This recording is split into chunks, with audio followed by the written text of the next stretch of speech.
अस्सलामुअलैकुम, मेरा नाम है यामीन और आप देख रहे हैं मिनी लेबॉर्टरी चैनल।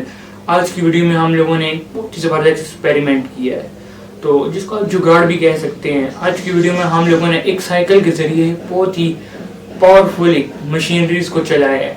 आपने डेमो तो वीडियो से पहले देख ही लिया है। इसके बाद हम लोग अब आप देखेंगे कि किस तरह हम लोगों ने क्या क्या हम इससे जला सकते हैं, और वो भी बहुत ही कम रेट में, सिर्फ और सिर्फ 500 रुपये के अंदर अंदर आप फ्री में एक दफ़ा इन्वेस्ट कर लें और लाइफ टाइम आप इसको बिजली बना सकते हैं।